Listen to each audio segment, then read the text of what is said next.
What's up YouTube, it's Stoney back today to give you guys a brand new video. I want to give you guys yet another video on how to grow your hair faster. I made a couple of these videos in the past giving you guys tips. I'm going to give you guys 5 more tips on how to grow your hair faster. I think I've done 2 other videos like this in the past. I will link those other 2 videos that I have in the description. So I've been growing my hair now for about 2 years. I know a lot of you guys have been asking me like, how long I've been growing my hair. I've been growing my hair for about 2 years now. I use all of these tips, all the tips that I've given you guys in the past.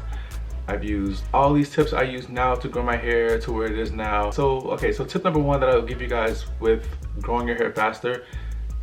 Definitely one of the things that you want to make sure that you don't do is break your hair, because the more your hair breaks, the longer it takes to grow. One of the things that you can do to try to avoid breaking your hair is not to comb it wet. Now, I said this in my previous video to not comb your hair wet because it's more easy to break, but I'm gonna do a little amend to that statement, and I'm gonna tell you not to comb your hair wet unless you comb it with conditioner in it. The conditioner will make your hair sleek, so when you run a comb through your hair, like if there's any knots, then the conditioner or a detangler will make your hair a lot more easier to detangle, and it's less likely that it'll cause any type of breakage. So definitely don't comb your hair wet, but if you do, make sure there's conditioner or some type of detangler in there, so that way it'll decrease the chances of you breaking your hair. Okay, so tip number 2 that I have to growing your hair faster is to make sure that you comb your hair out at least once a week, and that pairs with massaging your scalp, which I told you in a previous video.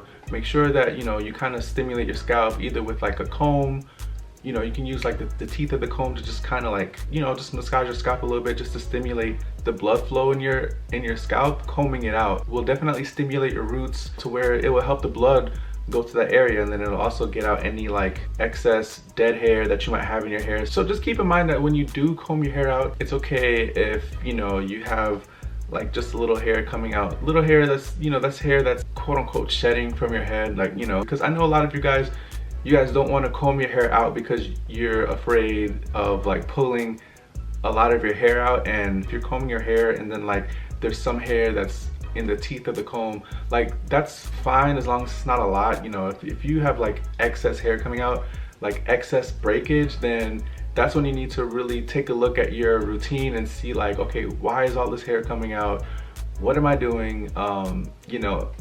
And what do I need to do to change it so that way all this hair won't come out. But if you use a chemical, like if you use a texturizer or even a perm, or if you bleach your hair, just any type of chemical in your hair, it's actually kind of normal that you have a little extra hair coming out of your head. The chemical tends to dry your hair out and then your hair breaks more. You really have to make sure that you keep your hair moisturized, especially with the chemical in your hair, because that's when it needs the moisture the most. Make sure when you do comb your hair that you use a wide tooth comb. You don't want to use like a skinny rat tail comb with like tiny teeth. So tip number 3 that I have for you guys, if you have longer hair, to use protective styles for your hair. Protective styles is like cornrows, braids, twists. These are great for allowing your hair to grow. As you can see right now, my hair is in box braids right now. I have box braids in my head. This would be considered a protective style.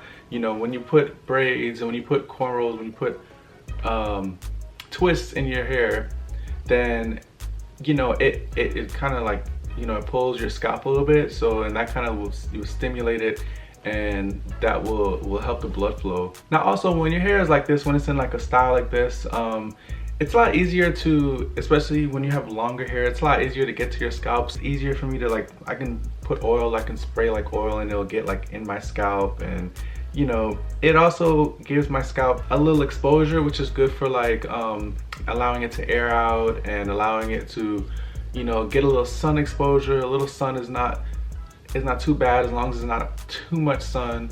And also it protects your hair from damage that it might cause. If you're using a cotton pillowcase, your hair can get caught within the cotton of the pillowcases, and it can break, and your hair can break while you're sleeping, and your hair is rubbing against that cotton, and it can break. In a protective style, it's less likely to get caught up in all of that, and less likely to break. If someone else is braiding your hair, make sure they don't braid it too tight. You don't want them to braid it too tight. Cornrows, twists, or box braids, you don't want it to be too tight because you don't want it to hurt. If they pull it too tight, even with dreads, even if you get something like dreads, make sure they don't pull it too tight. You'll end up getting like like bumps on your scalp because it's just really tight and it's actually damaging your scalp. So just make sure they don't do it too tight, but make sure it's tight enough to where, you know, you feel a little pull, so you know like that area is definitely getting stimulated. Tip number 4 I have for you guys is definitely to, if you haven't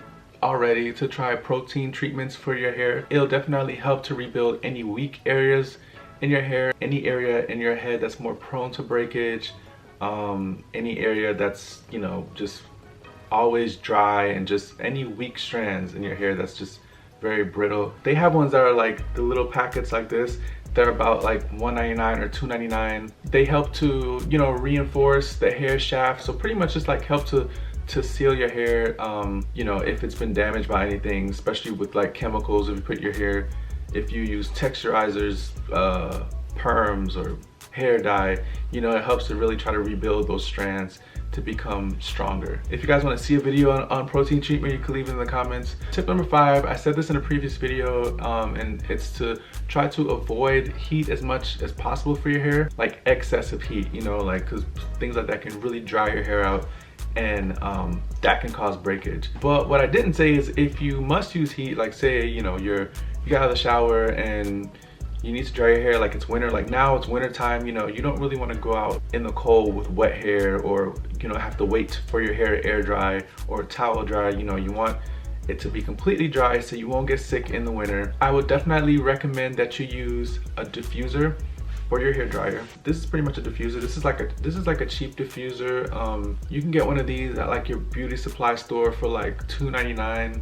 I think I got this from Beauty Masters for like $2.99, but this is pretty much like how a diffuser would look. And you pretty much would put your hair dryer in the end like this, and then it pretty much just like, it softens the heat so that, you know, the heat won't go directly into your scalp and like, you know, burn your scalp or like burn your hair or anything like that. So if you're washing your hair and if you have curls or you want the curls to stay in your hair, a diffuser is definitely going to be your best friend. They actually have one that's like a hand, which, you know, it comes and then you can put it on your hair like this. I actually might end up getting that diffuser. Also guys, I'm going to give you guys a bonus tip, a tip number 6. If you guys really wanted to grow your hair faster, you should definitely look into using hot oil treatments. I did a video of me using a hot oil treatment on your hair. I'll link it somewhere, or like it'll show up somewhere on this video. You do that like once or twice a month.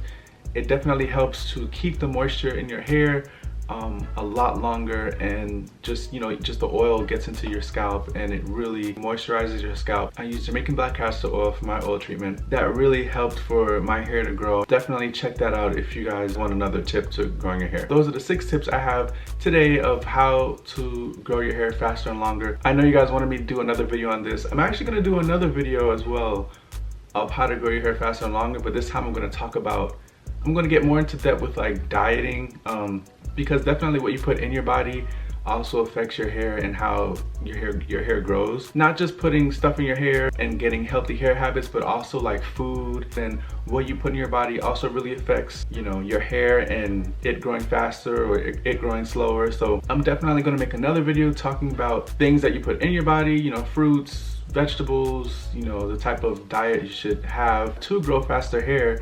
So definitely look out for that. If you guys like this video, definitely give it a thumbs up. Follow me on Instagram. Subscribe to my channel to get more videos like this, how to grow your hair faster, or healthy hair habits. Make sure you guys press that bell so that you can get notified with every new video I make, and leave a comment if you guys have any questions. All right, so yeah, I'll see you guys in my next video.